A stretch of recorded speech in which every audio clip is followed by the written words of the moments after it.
Welcome to the Retay Roundtable podcast, brought to you by Retayusa. I'm your host, Jesse. Hey,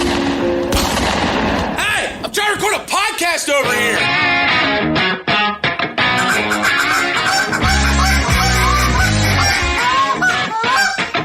So why switch to Retay? Sounds like you will.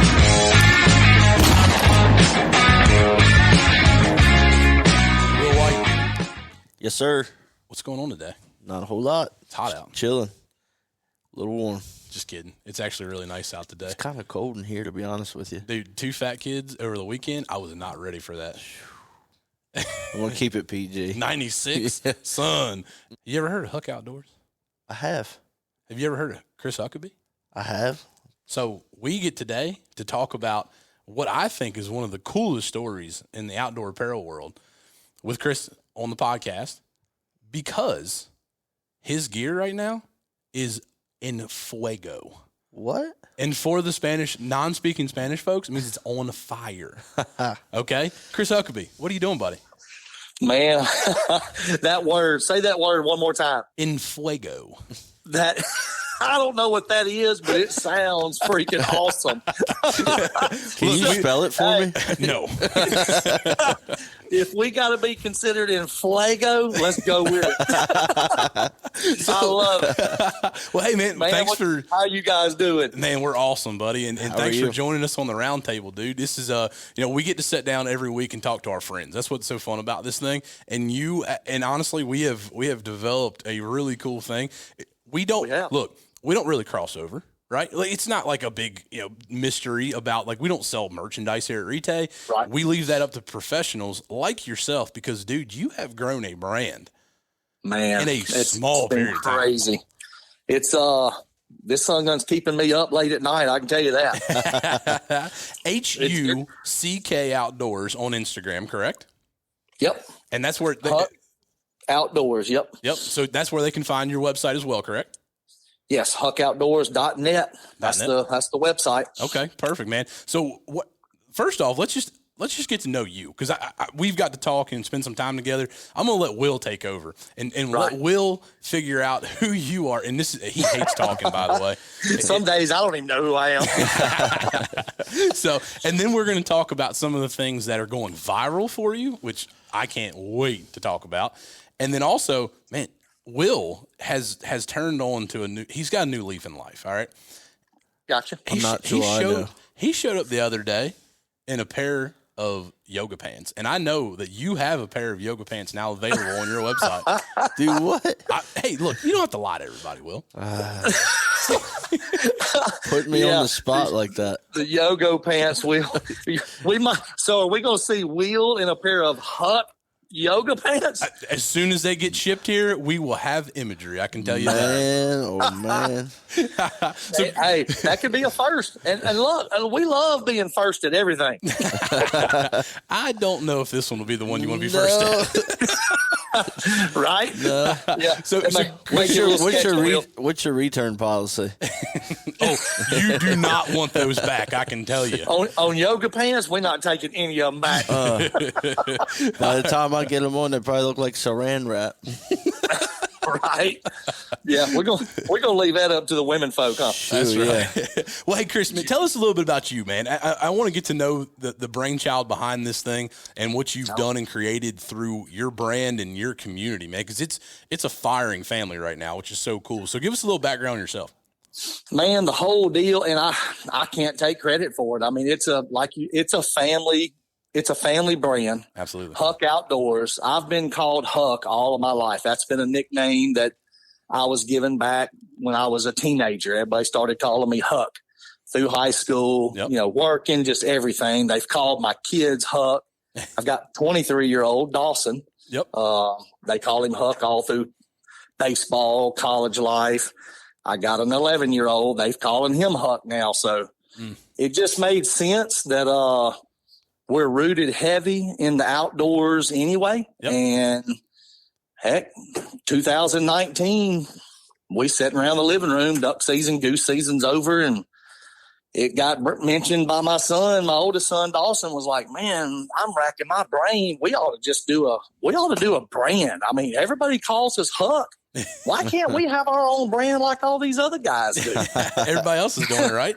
And I'm like, oh man, I've been involved in the wood truss industry since I was 18 years old, right out of high school. Okay. No college for me, went straight in.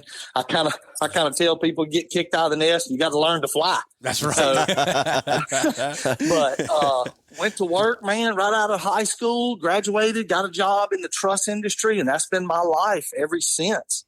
Okay. And I'm in sales, so kind of worked my way up that ladder, and then into this whole apparel world. I knew nothing about it, absolutely zero. And my son's in the living room that day going, let's do a brand. I'm like, how the hell you started? What do you do? What do you mean let's just do a brand? But, man, it kind of, and I'm a rep for Banded brand. So I kind of knew about, I've helped those guys with shows and just love the mess out of all those guys. And, but man, just kind of, I started wrapping my mind around it, and I kept thinking, God, man, he might, Dawson might be on to something, Yeah.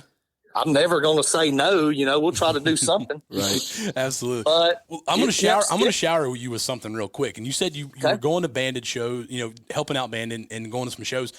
There's a reason why you are good at shows. And I got to see that while we were in Texas. Come on. I'm serious. You have an infectious personality, and I hope that people get to hear this, and the hundreds of tens of people that listen to this podcast will get to know you a little bit better, because that is honestly your family, and I know this for a fact because we've talked about it. Your family is number one to you. You are a driven family man and a faithful family man. That honestly makes dude, I'm serious. That's what makes this company for me, because I love a good family brand. We joke about we're a family here, right?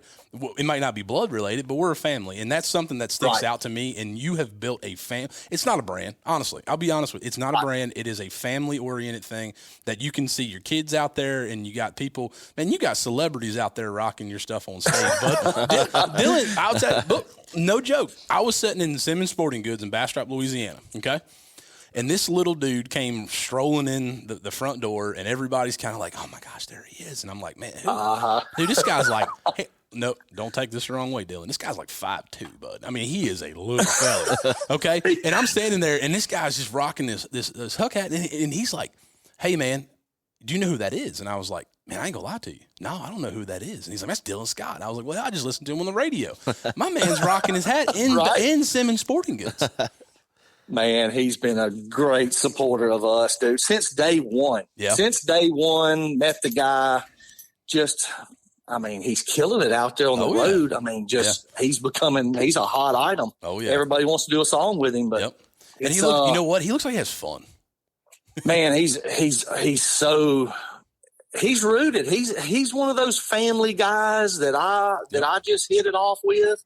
And, man, it's just a good deal. Yep. I mean, he hit us up, and we took him hunting one time out at my duck lease. Took him and a buddy of his, and just got the chance to set in the duck blind with him. So cool. And it was amazing. We laughed, we cut up. We didn't kill very many birds, and I told him, I was like, man, I'm sorry we didn't hammer the ducks, but that's not what it's about. I'm gonna get to bring Dylan Scott. We're not gonna shoot anything. Crap. But isn't that how it works though? It's always the days when you want to impress somebody. Yeah, it was. And one short story about that hunt, and we're all in the pit blind. And all of a sudden, this helicopter, we hear a helicopter coming like a chopper. And I'm like, what in the world? And all of a sudden, across the horizon, you start seeing this chopper, and we're all like, Dylan, your ride's here. Are you that sick of the hunt that you've already sent your chopper to come get you? But no, it was funny. And man, I ship him fresh hats all the time. And for 2 years now, he's worn them on his tour. And that's so he's just a great guy, man. Absolutely. Super. Man. So really, where did it start for you guys? I mean, honestly, when you guys were sitting in the living room, you're like, hey, we're going to start this brand, and we're going to fire out the first piece of gear. What was your first piece of gear that you put out? two hat styles. We went with two Richardson 112s. You know, everybody's got to have a 112 or it's garbage. So we went with a charcoal and white side logo, and we went with a heather gray and black center logo. And I ordered 24 hats from Stacking Bills out in Texas. Nice. And we got the ball rolling, and you know, next thing I know is we might as well do a few shirts. All of our buddies are liking the hats, and it was so cool because I put it out on my personal Facebook. Hey, we're here. We're going to start this brand. If you want a hat, holler at me. So, you know, I started taking orders and putting them in the notes section of my iPhone. So at the end of the week, I'd have, 5, 6 hat orders. I thought I was big pimping, and I'd call them guys up, and I'm like, man, I got your hat in, because I wasn't ordering bulk or nothing. I'd order 12 at a time. And I'd call my buddies up, and I'm like, hey, I got your hat in, come holler at me, and I'd meet them at the store, and I'd drop some hats off. That's so and awesome. it just, and then I want to tell you about the logo. So our Huck Outdoors logo, where it came from is, that night in the living room, we just couldn't figure out how we wanted the logo to go. Uh-huh. 2 or 3 days later, I'm still just racking my brain about it. And like I told you before, didn't go to college, but I've been in the truss industry. Yep. So I deal every day in that industry. I deal with sets of plans that an engineer has stamped, and he has stamped his name all over the plan.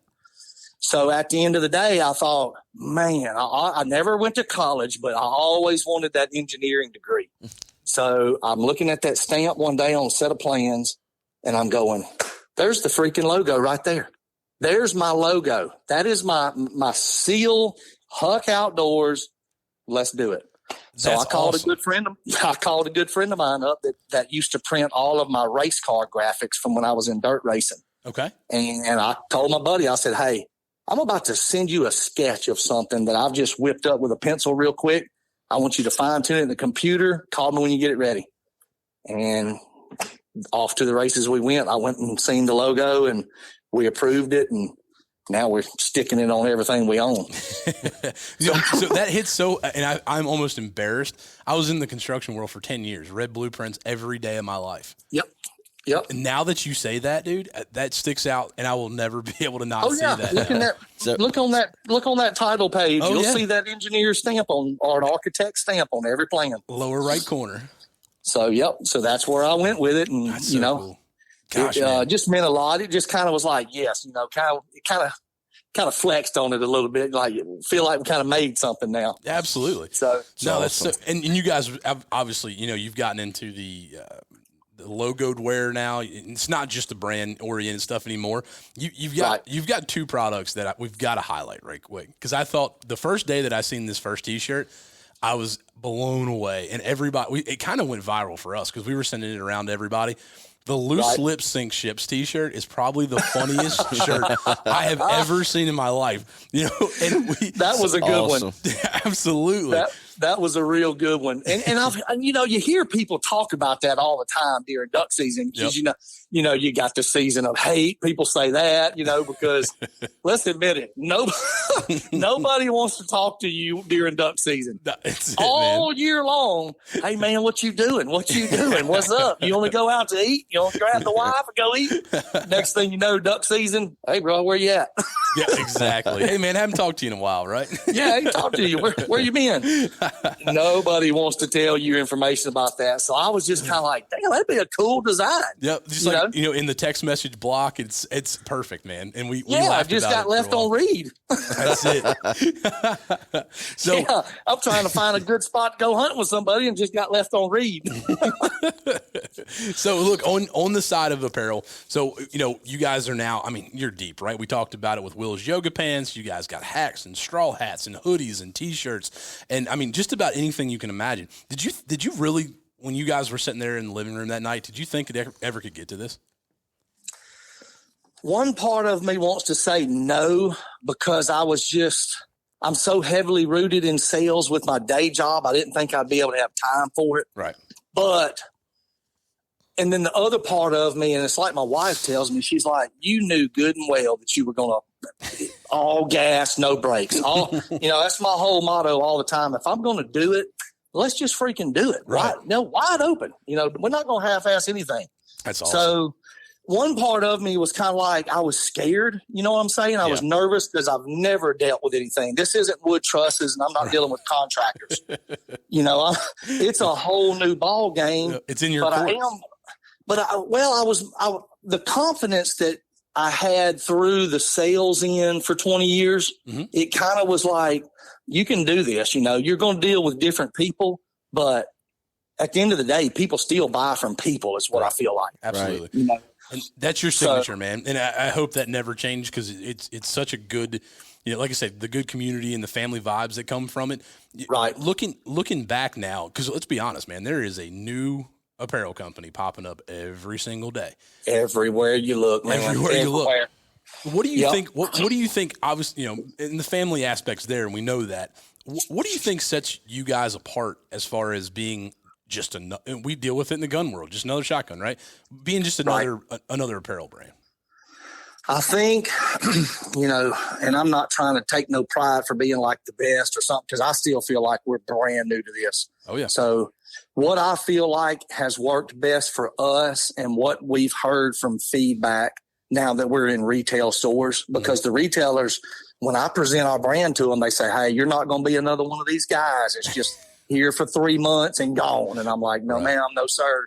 I kind of give them a little rundown. Yep. So our existing stores, from what they tell us, is we're always coming up with something fresh, a new design, a new, a new hustle, a new hat, a new product line of something different. And we just push it. I feel like that's kind of what is putting us kind of out there a little more is the family driven brand plus we're always coming out with something new. Right. We're not just 5 shirts and hey, this is all we got to offer. Dude, it's a daily thing. Honestly, we see it all because I follow you guys pretty closely, and being a part of this Retay family that you guys has been pivotal, by the way. And I know you shoot our product, and it's just a cool vibe back and forth with us. When you look at what you guys have accomplished in a short time, because we're kind of in the same frame, right? We're the young guys on the block, right? Looking to the future, you're not just talking about selling a couple t-shirts. You're building out inside of these dealers, which is a very hard thing to do. How do you keep up with that? And obviously you don't have 100 guys working for you, man. We know how tough it is with the small amount of guys that we got here. How are you keeping, you've got to be up at 2:00 in the morning to ship. Yeah, man. It's me. It's my wife, Molly. It's all of us. It's Dawson, his girlfriend, Elise. I mean, it's all of us. My little girl, she's 8. And I'm like, hey, hurry up and get that homework done, girl. We got to go to the warehouse. Putting her to work. Yeah, man. It's, at the end of the day, I feel like, I'm toting a lot of the load. Yeah. Of course, I'm toting a lot of the load. Right. But I just try to find, a gap in the day to make a call to somebody or, in the evenings at the warehouse, spending a lot of time up there. Yep. Calling Molly saying, hey, bring some Zaxby's or some Raisin Cane's chicken fingers. We're going to be here late tonight, girl. We got a new order. Hey, but that's a good problem to have, right? Because if it really is. And it's nuts. It's really, man, we just take it day by day. Yeah. I saw, people ask all the time, they're like, what you going to be doing next week? And I'm like, I don't know. I don't even know what I'm doing tomorrow. My plan is out the window. Hey, look, ride by the seat of the wind, my friend. That's what's so cool about it. But, your guys' motto, right? Live for it. Live for it. You do that every day. And this is where we like to always highlight somebody a part of the outdoor community. You're not just a guy who designed a couple t-shirts. You're a true blue outdoorsman, right? And as far as your hunting career's gone, and I know it's a passion for you, and now that your kids are getting involved and everything else, how did that lead into, being in this space that you're in as far as being really an outdoor lifestyle apparel company? Man, I guess that hunting side of me and that passion to stay outdoors and just live for it daily, something, whether I'm fishing, talking to somebody on the phone about hunting, or introducing a young man or a young woman, trying to get them involved in the outdoor world. That part of it was huge and is today. And I'm going to make sure it is forever with the brand. Absolutely. It's, we're not a corporation. We're not owned by a bunch of other folks and stuff like that. So what I feel like my passion is what's growing the brand. If that makes sense, Absolutely. It's, man, that passion is in me deep, guys. I mean, it's, and I owe all that to uncles and dad and, everyone that when I was a little pup and they were saying, hey, come on, let's go hunt, let's go fish, go squirrel hunt, whatever. Getting you to be a part of it. I owe all that to a lot of folks. Yep. And I'll never forget those times. I was texting a guy last night, back when I was a teenager, and he texted me last night and he said, hey, an old memory just popped up in my mind. You remember that first time I ever took you wood duck hunting and we were sitting on that little island out in that slough? And I'm like, yes, sir, Mr. Kevin. I sure do. And I'm never going to forget it. So yeah, it's, that part of it is, it's got to stay. Yep. It can't go anywhere.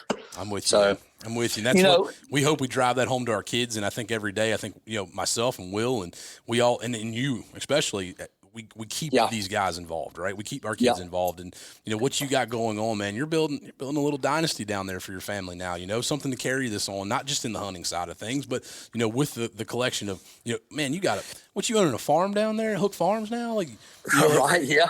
Yeah. Another little product line that we added to it. Yeah. I grew up in the country, grew up on 10 acres up in Farmerville, Louisiana. And, we had a sign out front that said Huck's Farm. And I've been telling my wife for 6 months, I'm like, I want to start that little farm line. I want to continue that lifestyle. So yeah, man, we kind of added that as a new, a new collection, and it caught on pretty well too. So that's awesome. It's really cool. It's been really fun, guys. It's hard work, and talking about bringing the kids along and work. My kids help me and all that kind of stuff, and we've had people pitch in, friends of my wife's and friends of mine. They want to come over and help us too. So you had a crew down there in Texas. Yeah, that was a good time. That was the party spot, man. Everybody was hanging out. We couldn't even get anybody in the booth. They were all hanging out down at your place. Oh, whatever. Hey, it was that neon flashing light we had, them LEDs. Yeah, it made everybody think it was a bar. I see you. Right, we had the bar scene. Yep, that's so cool, man. Well, hey, talking about first, and this is what I was so jacked up to see this whole thing play out on social media, and I'm glad we got to see it. You did a first this year in your hunting career. I did a first. I sure did. Yeah, man. Tell us a little bit about your first turkey experience. Oh, gosh. 45 years old and first turkey. I mean, I was introduced to turkey hunting, I want to say when I was about 16 or 17, an uncle of mine took me up to Arkansas, and, he introduced me to the turkey hunting world. And I learned quick, turkey hunting is nothing easy about it. I mean, holy cow, y'all know. Oh, yeah. It will make you look like a dumb butt. But, man, he took me turkey hunting up in Arkansas, and we got on a bird, and I fouled it up bad. I had a mosquito buzzing right in my face, and I had that old shotgun, and I was ready. He was right behind me. And I took my first finger. I already had it up by the buttstock, and I took my finger and I kind of flicked. I was flicking at that mosquito because he wouldn't get out my eyes. And that's all that turkey saw. And from that day, my uncle said, quit moving. You must shoot him. He's 50 yards. And I fouled it up and off that turkey hauled butt. And I said, what do I do? He said, you cannot move. You cannot blink your eyes when you're turkey hunting. So I thought, okay, well. You should have told me that before we got here. Yeah, man. So, later on that was when I was 16, 17, high school. Yep. Everything else took over. So I didn't get to turkey hunt for a long, long time. But, man, I listened to all of his stories. I mean, he was the turkey killer. I put this dude up against anybody. Really? So I just love to hear Uncle Stevie talk about all these turkeys these turkeys and turkey killing. So, lo and behold, years go by, and I got to turkey hunt with him a couple other times, and we just didn't ever make it happen. but he got cancer and he passed 2 Decembers ago. I lost him. Wow. And he was my root of everything, y'all. He was my go-to. I walked in his footsteps, every time we went in the woods. But in memory of him, I said, I'm fixing to go turkey hunting, and I'm fixing to kill these turkeys. I am about to get it done. I'm mad at them now, So I made it a point, and I didn't get it done, but I wanted to do that single season slam, and I wanted it to be in memory of him. That's awesome. But a good friend of mine, Jed Lamb, he called me up one day, and, I've duck hunted with him during the winter. And he called me up and he said, hey, I've got a spot that I'm down in Florida. It's a last-minute gig. Can you fill the shoes? I had a guy back out, and I got some buddies that's got private land. I said, man, I'm in. He said, well, do you need to ask a wife or anybody? I was like, no, I'm in. when are we leaving? He said, in 3 days. And I'm like, oh, shit, I better ask the wife. But no, we put that hunt together. It was a last-minute deal. And I took off, throwed that Retay in the truck, and we was gone. And I drove all the way down there outside of Tampa. You drove? I drove from West Monroe, Louisiana. That's awesome. Yep. I took off down there by myself, and he left Tennessee, and me and him met up around, I don't know, it was somewhere where you start going south down into Florida. And we drove and finally got there. And when we got to the guy's house, we're, 2:00 in the evening. And, I just met this guy, shook hands. Hey, how you doing? I done forgot his name. and I looked at Jed and I'm like, golly, boy, I'm road weary. I need a Sprite or something, So the guy looks at me and says, hey, let's go get this shit done right now. Let's get it over with. Nice. Like, what are you talking about? I like your style. And he said, here's the deal. We're going to split up this evening. Jed, you're going to go one way. I'm going to take Chris, and we're going to meet up with a buddy of mine on another place. He got a big farm down the road. So we take off down there, and, man, I hook up with his buddy, and, he's like, hey, get your stuff on. I'm like, gosh, man, I done drove 12 and a half hours, 13 hours. You got to let me breathe, cuz I'm 45 years old. And this young man's ready to cut out across this field, son. And, I throw all the gear on, and I get out there about 20 yards from the truck, and I said, God, dog, I got the wrong freaking shells. So the Retay small town 12 gauge that I have is a 3-inch shotgun. That it is. Sir. So I had some 3.5s in my turkey vest from an old hunt from the year before for the Masamara gun that I hunted with. So I was like, hey, cuz, hey, stop for just a second. I got the wrong dang shells. And I said, I'll run back to the truck. And he said, hey, what you need? I said, I need some 3-inch shells. He said, I got some right here. So I'm like, all right, whatever. So I grab his shells, throw them suckers up in that gun, and down this pasture we headed. And we round this 90-degree turn, and bam, there's 3 big old gobblers out there about 150 yards. Lord. And I'm going, man, we just got here. I ain't an hour into this trip. And I'm looking through them from the binoculars, and I'm like, oh, my God, that sucker looks like E.T. standing down there. He's freaking huge, son. Big old blue neck on him, and he's just 3 gobblers just chasing each other, and you know how they do. Looks like E.T. I'm telling you, man, I was like, gosh almighty, I didn't realize these sons was that big. And, man, we got to we just sat still. We just kind of sat down. Oh, hush, dog. We just kind of sat down. And, man, about that time, those 3 turkeys got really alert, and they took off. I'm like, what in the world? I'm sitting there thinking, I done fouled this one up too. So I look over there to the left, and I say, hey, cuz, there is a huge turkey coming off side of this hill. And this big old gobbler is coming off side of this hill, and he is in a dead beeline for them other 3.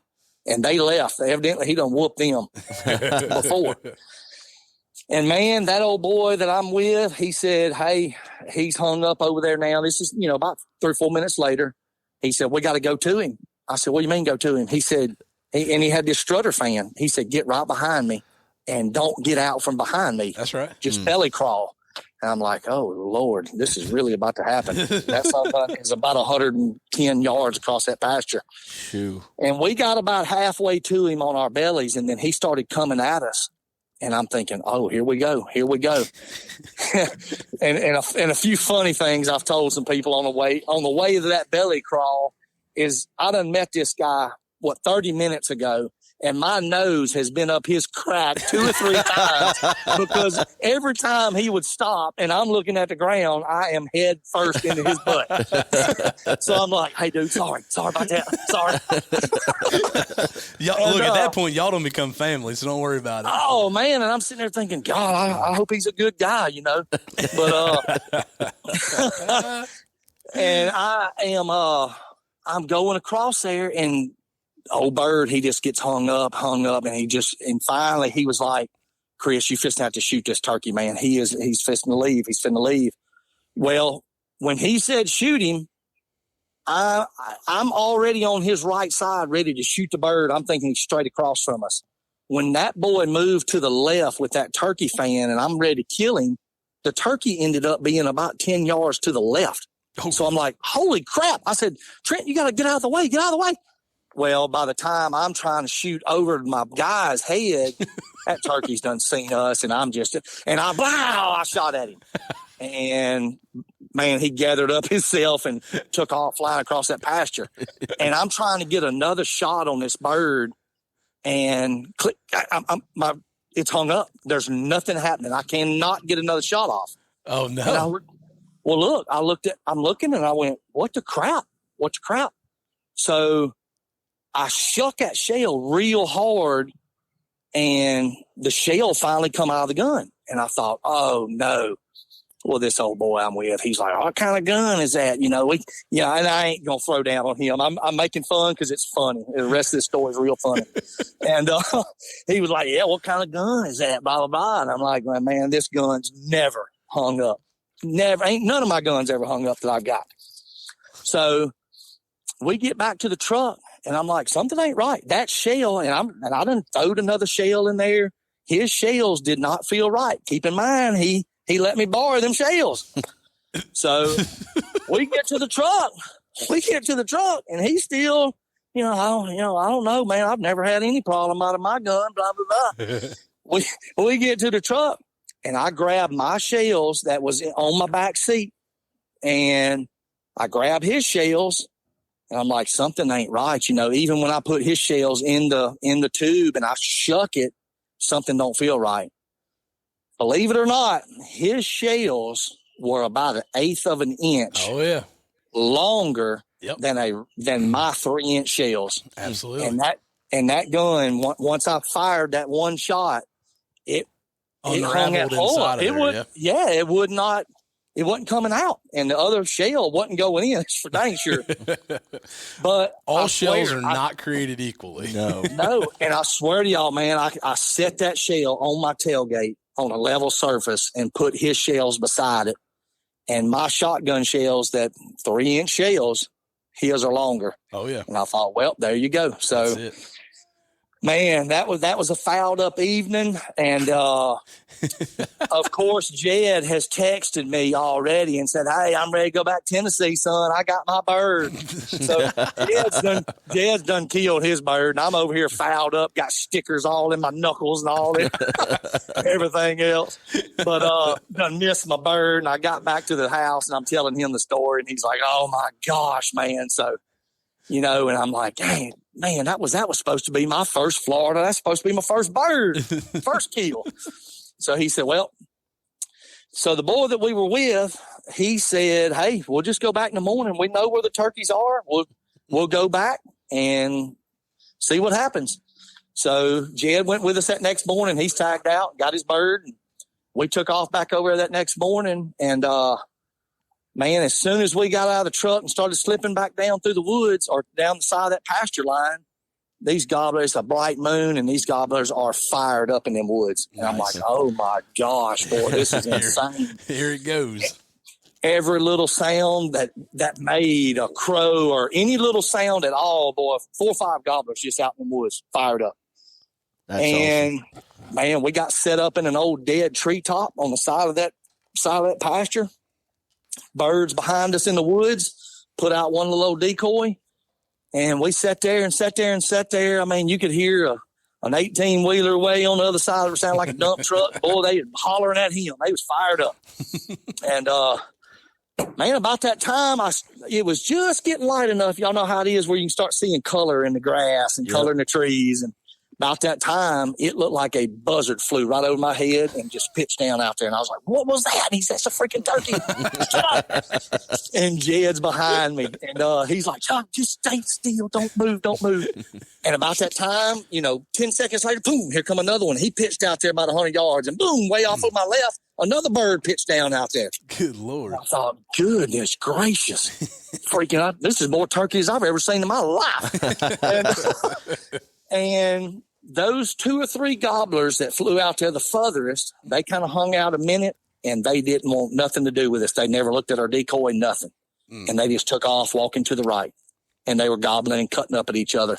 But this one over to the left that pitched down about 60 yards, here he come off side of that hill. Well, he started kind of getting out a little further. And right when he got dead in front of us, he stopped.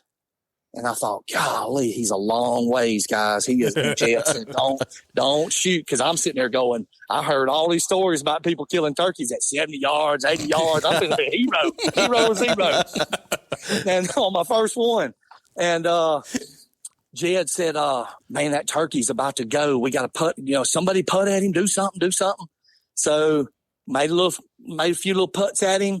And that joker turned, and boy, he started coming straight to us like I had him on a rod and reel. And he started coming right in there and got with, 20 yards or so from that decoy. So he was probably 40 steps or so. And Jed said, kill your first bird. And pow! And he flopped over, dead as a hammer. That's awesome. That's awesome. First turkey, Osceola. Well, that doesn't happen very much. I can tell you that. No. Well, that's what I'm starting to figure out. Everybody I talk to, they're like, dude, you don't know what it means to go to Florida and kill a bird, much less your first freaking turkey was an Osceola. Absolutely. That's the holy grail for most guys. Everybody, especially in a slam, that's the number one bird that holds people's slams up just because you got to get there and there's only one place to do it. It's just so hard to get there. And man, it was, God, I'll never forget that hunt. It was amazing. Absolutely, man. That's so cool. It's awesome. And that shows your passion for this stuff, man. I mean, that's what really makes the whole story come back to life here because you live this lifestyle. Yep. You know what I mean? So you understand what the guy down the street who also lives the same lifestyle is looking for. We all get tired of the same old brand name stuff. And I'm so repetitive. Yeah. And by no means am I a fashionista. Don't get me wrong. Right. I'm with you. But having that connection to the outdoors, man, there's something special about it. It's so cool to see. Man, it's awesome. And I get so fired up, even just talking to y'all about it, man. I'm fired up about this stuff. Absolutely. I can't wait till next year so we can do it all over again. Hey, we got some more things to hunt between here and there, bud. And look, people ask me all the time now that I ended up killing a Rio in Kansas with a good friend of mine, Brett Harris. That's awesome. And people ask me, they're like, what do you compare turkey hunting to duck hunting? And I'm like, oh, don't ask me that, man, because duck hunting is my world. But look, guys, turkey hunting. Oh yeah, man, I'm not so for sure how much duck hunting I might would give up a little duck hunting if I can go turkey hunting all season. That's right, 100%. I love it. A newfound addiction. It is. Oh my gosh, it is, man. And we, Will and I are steadfast waterfowl guys, but both of us will tell you there is something special about it. I mean, it's you just can't really. I mean, I guess the guys who elk hunt can kind of relate to that calling game and the working of an elk versus a turkey, and you hear that comparison a lot. But dude, it's a different game for us, and we're ate up with turkey hunting too, and we have there's been a whole lot of people that I've talked to about this story, and they don't even hunt at all.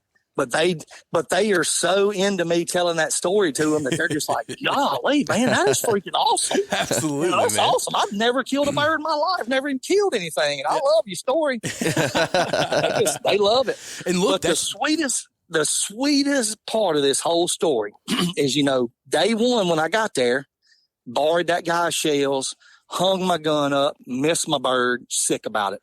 The next day, got my shells out of my truck, killed them with my shells with my dadgum gun. And look here, I've got that turkey on my back taking pictures, and we ready to walk to the truck.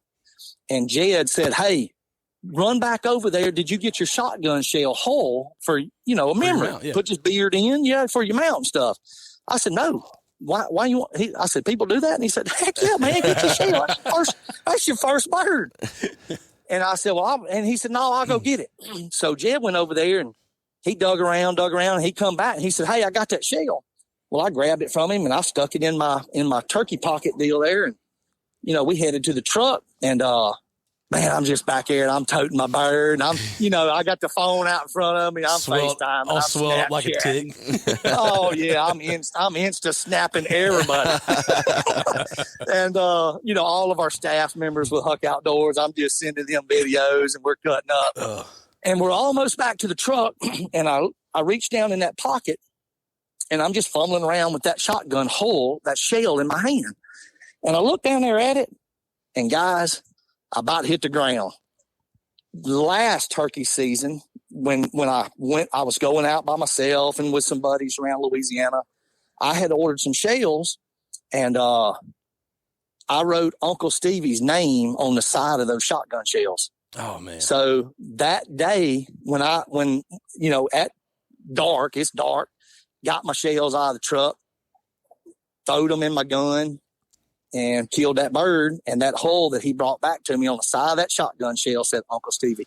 That's so cool, man. That's Cool. So ain't Really that cool? That's what it's about, though, man. And look, and everybody kind of look back and be like, man, your gun hung up. Well, first off, we do know the differences between, there's some shells out there. We're going to flat out tell you, ain't going to be a real good solution for you shooting because they're just longer. Look, things happen, and we're relentless about telling the story. To be. Right. But that is so cool to know that you had all that coming together. And by the way, this is your first bird. This isn't like just another day, right? So that whole thing coming together, do you want to talk about a higher power, bud? There it is. Yep. Oh yeah, absolutely. Yep. And I looked at Jed. I couldn't even speak. I just showed him the shell because he knows my story with my uncle. Yep. And I showed him that shell, and Jed was like, "You got to be kidding me!" Oh, that was the only shell that I had wrote his name on. None of my other shells had his name. That's so. Cool. Just by chance, putting 3 rounds in that gun, putting one in the barrel, just by chance, it happened to have his name on it. So, man, of course, I called my aunt and I was telling her all about it, and she's squalling, and I'm like, "You got to quit because now you got me crying out here in the middle of the field of Florida." Look, man, I think there's something to be said about that too, and I think a lot of people listening to this will be able to relate. And I've been very upfront about it. My granddaddy was my influence on everything, and I know Will's parent. Will's dad is, and he's hunted with him forever. Mm-hmm. I look back now, and I wish that I had more memories. Oh, I do too. Do you know what I mean? Like I wish I could just bottle that up for one more hunt, and whatever it might be, man. It could be the dumbest. Maybe we're just kicking rabbits out of a hedgerow. I don't care, but I didn't take the time to really relish. It makes you think back on it. Absolutely. And I think back on it every day. Absolutely. And I think now there's probably even a part of me that's been changed forever because of that. Right. I don't want to, spending time with my boy, my little girl, and especially as Levi gets into hunting, and Hattie even gets into hunting, because I hope she's, on that same track. That one non-successful day could mean the world. Oh yeah, to them, and I hope everybody just building those memories, man, and just living for it every day.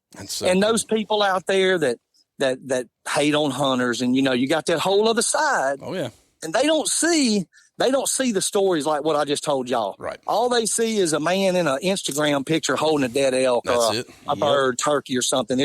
They think it's all about the kill. Yep. The kill to me, that's a plus. But man, all them other memories, you know how it is. It's all about building memories, and man, look, social media makes us all look very successful a lot of times. Yes, but those times that you don't see are the ones that are going to look. Let's be honest, ducks wise, I couldn't tell you the last duck I killed. I know it. You know what I mean? Like I couldn't tell you. It didn't mean so, but I can tell you on the last hunt. Yeah, we can tell you. We can talk about the last hunt, things that happened. I don't remember that last mallard. Nope. Or whatever it was, not right? At all. Yeah. Yep. It's such a bigger, I don't know, man. That's why the outdoors, I'm so connected to it. Yeah. Yes. That's what brings us all together too, is because we all carry that same passion and drive and desire to want to do better and do good at it. Yep. And it's easy to be like-minded, right? Because we're all technically like-minded, and that's why we have our circle. And what you've done now, I couldn't put a number on this, but I'm telling you right now, you have apparel running around there on 900s.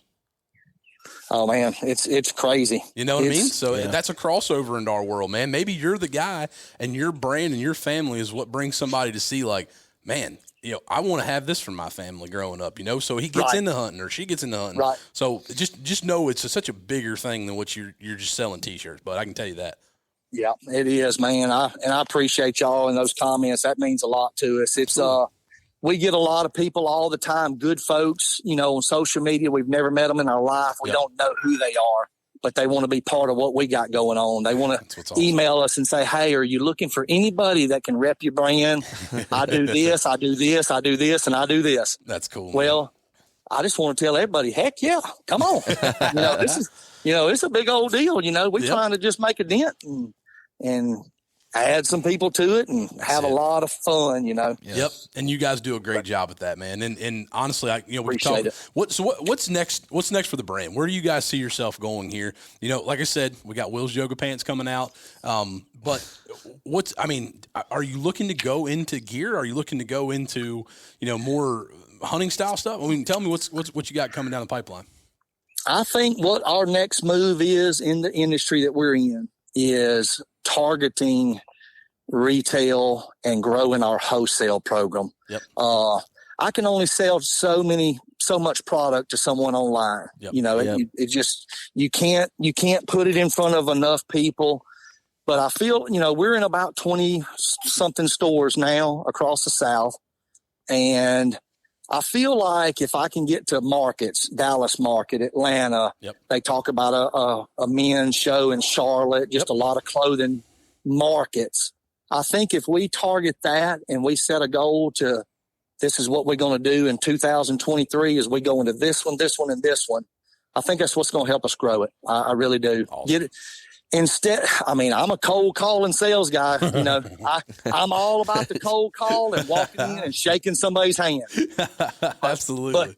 But man, this apparel stuff's different. Yeah. You walk into a sporting goods store, most of the time, everybody in that store is too busy to even talk to you. Right. Hey, can I get 30 seconds of your time? I just want to show you this logo. And I want you to buy all my shirts. But that shows the grind that you're putting in, though. And that's what I love, shedding a light on the background of these things on this podcast. And I think it's really cool. We've had a lot of guys on that we get to know better, right? So hopefully this inspires somebody, right? There's a share of every market out there to take and be a part of. Maybe there's somebody sitting in a room right now with their family and is like, you know what? We got a pretty cool ass name, or whatever it may be. Right. That's exactly right. Yeah, because you guys have driven so much more than just a shirt or hat, man. And that's why we know it's going to be successful and you guys are going to continue to grow.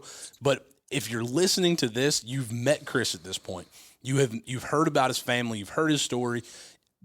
Support people in your lane, I guess is what I'm trying to say, right? Yeah. Right. That's absolutely right. You don't always need to go buy the next thing from a box store or from anywhere because it's got a name on it or whatnot. Right. If we continue to uplift ourselves, this is a fellowship, right? And it, just like in religion and everything else, check it out. Check out the hats, check out the T-shirts, check out the stickers and everything else you got going on.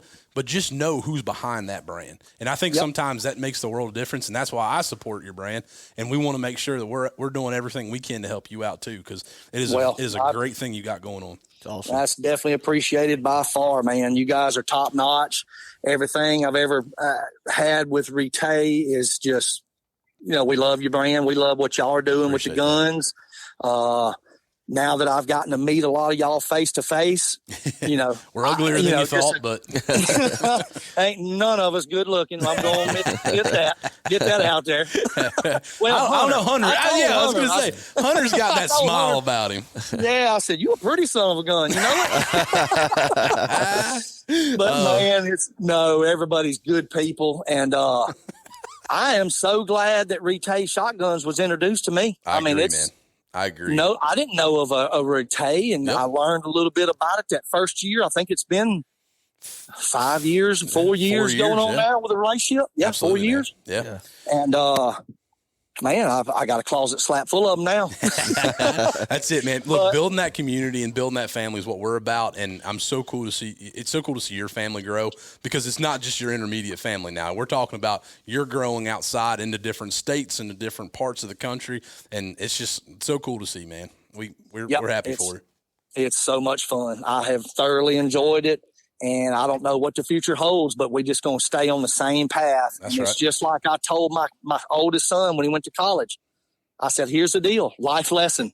Stay focused. Yep. Don't lose focus. Stay focused, man. That's it. And just everything else will work out. That's it, man. Doing what you love also makes it easier. And I know you love this because I see it every time you put a post up. It's a passion of yours. And like I said, man, if you ever get a chance to be in the same building as Chris Huckabay, you're gonna have a good time. You're gonna have a good conversation. I'm serious, man. You know, that's the draw. Like I said, I mean, you guys just have a very good community base around you, and I can't wait to see what the future holds for you, man. But do this for us. Tell us one more time where everybody can find you guys, where they can purchase, where they can put an order in at, social media and websites. You can find us on Facebook at Huck Outdoors, HUCK Outdoors, or Instagram at Huck.Outdoors. Twitter accounts, Huck Outdoors, website, huckoutdoors.net. That's where you can get all the goods. And if you have a local store around your town that you'd like to see us in, drop a line in there and say, hey, check out these guys. If you got a relationship with one of those store managers, that's how it all happens, is word 100%. Word of mouth, and, just a good old handshake sometimes. So that's it. Well, and look, I'll drop an insight. If you want, and this goes for just about anything, right? The only way for a lot of these stores, because look, they get inundated with brands, okay? There's always somebody coming to them. If you have a conviction in your heart to go and find a brand that you want to support, take that to your local mom and pop shop, because that is the ground roots of everything that happens, is your independently owned store. Take it and say, hey, look, have y'all seen this Huck Outdoors? Like, have you paid attention to it? Or, hey, I really want to get that available here. That's how you get things in stores. Yeah. Yep. Okay, and that's how everybody keeps rolling. So it's just like if you want something to change, you got to go vote. If you want your voice to be heard, you got to talk. Same thing. Yep. Support the brands that are out there supporting you, and get these guys in stores, man. It's awesome to see. You wouldn't believe some of the smaller shops that we're in that are killing it with our brand. Yeah, man. That's awesome. Absolutely killing it. And all it is just a little small store that sells a few shirts, sells a little apparel, sells shoes, stuff like that. Yep. So end of the day, that's how they make their living. That's how you're making your living. That's how we make our living. And it's just community helping community, man. And we're glad to be a part of yours. So. I definitely appreciate it for sure. Man. You guys are top notch. Well, we got Will here with us, so I don't know how top notch we can be. But whoa! Well, hey, I can't wait to meet old Will. I can help you in the hat and yoga pant industry. So if you ever need to get things rolling there, we're good to go. Well, Chris, I appreciate got a pair of yoga pants coming. I don't know what size they go up to. We're gonna need a big one. Yeah. You're going to need some big ones. Yeah. Just kidding, man. Look, we appreciate you again. Thanks for hanging out with us. And, hey, we got our buddy, Jim Caesar, to take us out of here. Jim.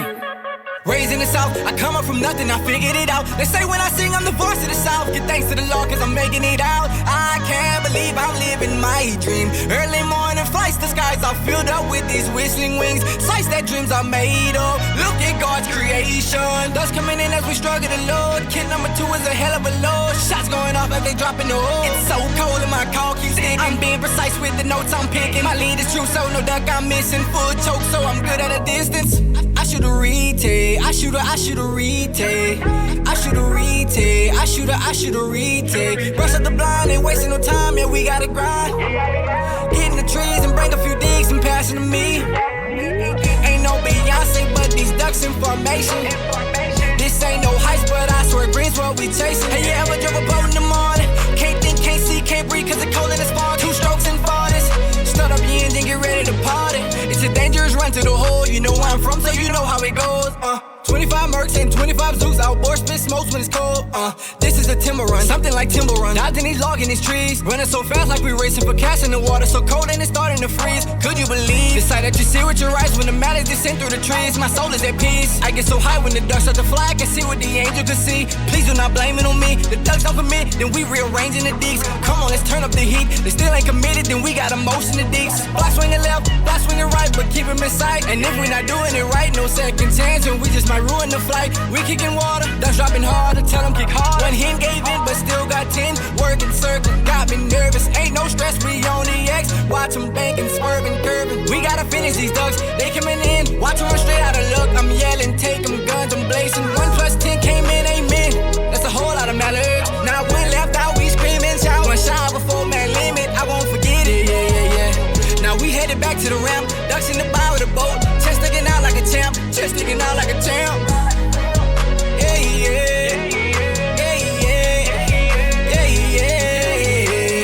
Raising the South, I come up from nothing, I figured it out. They say when I sing, I'm the voice of the South. Give thanks to the Lord, cause I'm making it out. I can't believe I'm living my dream. Early morning flights, the skies are filled up with these whistling wings.